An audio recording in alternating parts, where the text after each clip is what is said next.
こんにちは。今回は最近出たばかりのハイテイルというゲームの農業部分をちょっと解説をしていきます。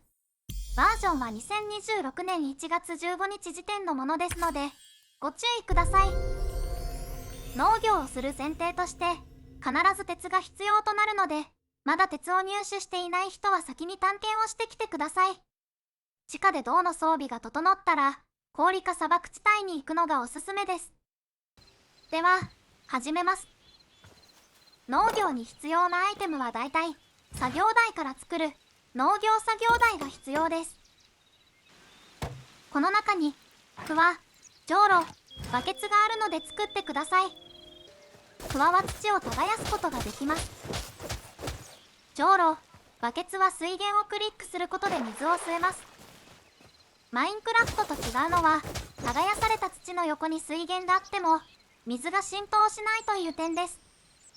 なので、じょうろで土に水をあげる必要があります。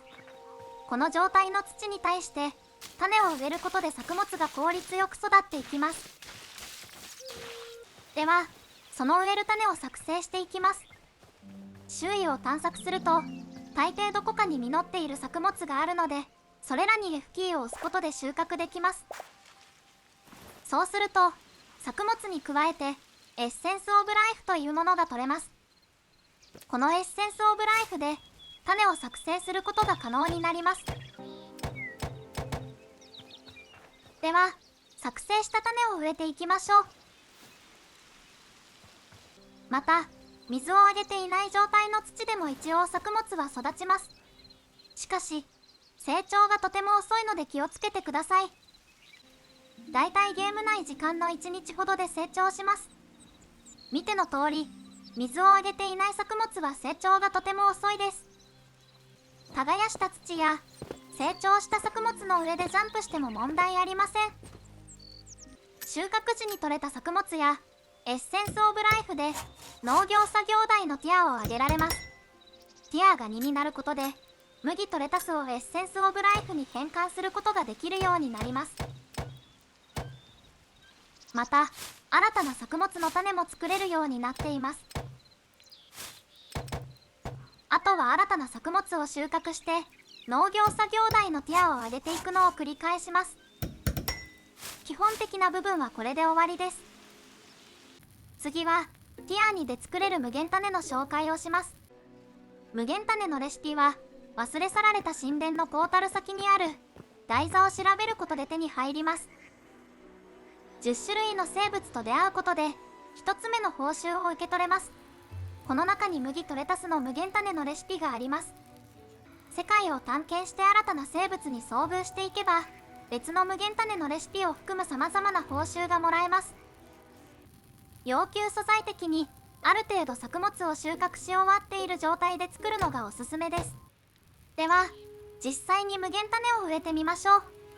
見た目が少し変化していて、白いオーブのようなものが出ています。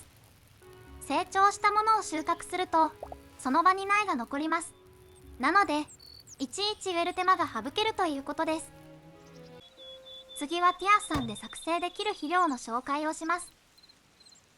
肥料は土に使うことで作物の成長速度を2倍にしてくれます。水を使用していない土にも使用できます。お次はプランターの紹介です。プランターは1マス分の土の役割がある建築物です。ただし、土と違い水をあげることができません。そのため、水をあげれる土と比べると成長速度がとても遅いです。農作物を観賞用にしたい時のアイテムですね。最後に、作物から作れる料理の紹介をして終わります。料理は作業台から作れる調理台で作成できます。即時回復や焼いた肉より上の効果があるものも作れます。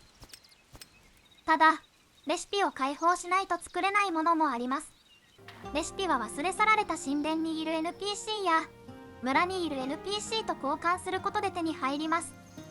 以上で農業のざっくりとした解説を終えます。かなり大雑把に説明したので、不明なところは各自で調べてみたりしてください。収穫物は現在、料理にしか使い道がありませんが、後々のアップデで畜産の繁殖やテイムにも農作物を使うと思うのでやっておいて損はないなという感じです。再度言いますが、まだアーリーアクセスなので、見たタイミングによってはこの内容から大きく変わっている可能性もあるので注意してくださいね。ご視聴ありがとうございました。